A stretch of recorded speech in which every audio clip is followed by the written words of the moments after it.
Midas touch international प्रीस्कूलच्या सर्व पालकांना नमस्कार.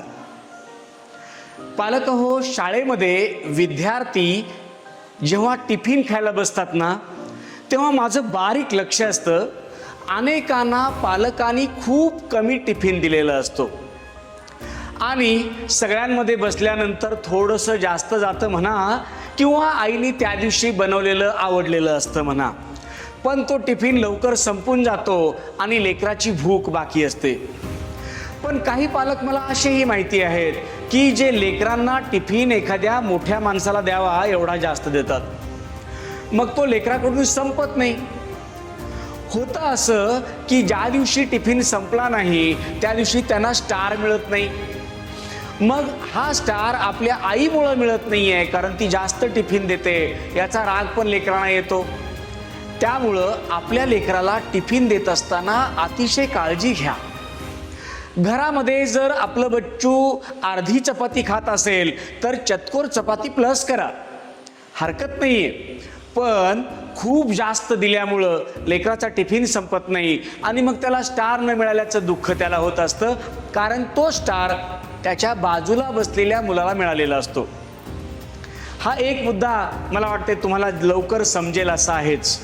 त्याबरोबर आणखी एक सांगू तुम्हाला की कधी कधी आपण खूप तिखट काहीतरी देतात, चुकून घाई झालेली असते आणि मग तिखट काहीतरी देतात आणि मग हे तिखट जे आहे बनवलेलं त्यामुळंही आपल्या मुलाला किंवा आपल्या बच्चूला ते जात नाही टिफिन आणि म्हणूनही त्यांचा टिफिन शिल्लक असतो. मला खात्री आहे की आईनी बनवलेलं सगळंच्या सगळं पवित्र असतं. हे जरी खरं असलं तरी तिखट लागतं, त्याला काय करणार. पवित्रतेचा भाग निघालायचा आहे म्हणून सांगतो, कधी कधी लेकरं एकाच्या डब्यातल्या दुसऱ्याचा डबा हात घालून खातात. काही पालकांना ते बिलकुल आवडत नाही, योग्य पण आहे, खरं आहे. आपल्या लेकरांनी आपण दिलेला टिफिन खावा हेच योग्य आहे. पण तुमचं लहानपण आठवा ना, आपण कसे सगळेजण बसून सगळ्यांच्या टिफिन मधलं सगळं खायचो आणि मग ज्याचा टिफिन कमी असेल एखाद्या दिवशी तरी सुद्धा त्याचं पोट भरायचं. हे आपलं लहानपण. माझी विनंती आहे की प्रत्येक पालक आपल्या बच्चूला टिफिन देत असताना अतिशय पवित्रतेनंच तो टिफिन बनवतात.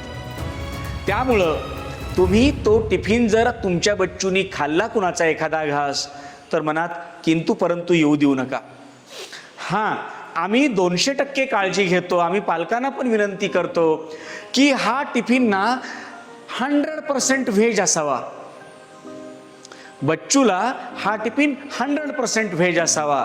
आणि त्याही पुढे जाऊन सांगू, आपण जर समजा नॉनव्हेज खाणारे असाल तर त्या भांड्यात सुद्धा बनवू नका, कारण बच्चूला दिला जाणारा टिफिन हा परमात्म्याला दाखवल्या जाणाऱ्या नैवेद्या इतकाच पवित्रतेनं बनवला पाहिजे.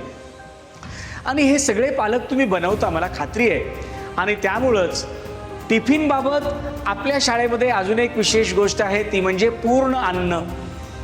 सोमवारचा टिफिन वेगळा आहे, मंगळवारचा टिफिन वेगळा आहे, बुधवारचा टिफिन वेगळा आहे, गुरुवार आणि शुक्रवार 5ही दिवसाचे टिफिन्स वेगळे आहेत.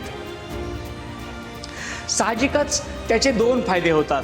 एक तर या पूर्ण अन्न प्रक्रियेमध्ये बच्चूला सगळं खाण्याची सवय लागते आणि दुसरा फायदा जो मला माहीत नव्हता खरं तर, पण मला अनेक बच्चूच्या वडिलांनी सांगितला, तो म्हणजे त्यांनी सांगितलं, सर पूर्ण अन्न पद्धत लागू केल्यामुळं आमच्या घरामध्ये 5 दिवस सलग वेगळं वेगळं काहीतरी बनतं. असाही एक फायदा आपल्याला लक्षात येतो. आणि त्यामुळं टिफिनच्या बाबतीत अधिक काळजी घ्या. टिफिन अतिशय हलक्या दर्जाच्या प्लास्टिकमध्ये नका देऊ, कारण तुम्ही जेव्हा गरम गरम भरता तेव्हा त्या प्लास्टिकच्या खराब अवस्थेमुळं आपल्या बच्चूला त्रास होण्याची शक्यता असते. त्यासोबत जी पाण्याची बॉटल आपण देता तीही चांगल्या प्रकारची असू द्या. पाण्याची बॉटल विसळलेली धुतलेली असू द्या.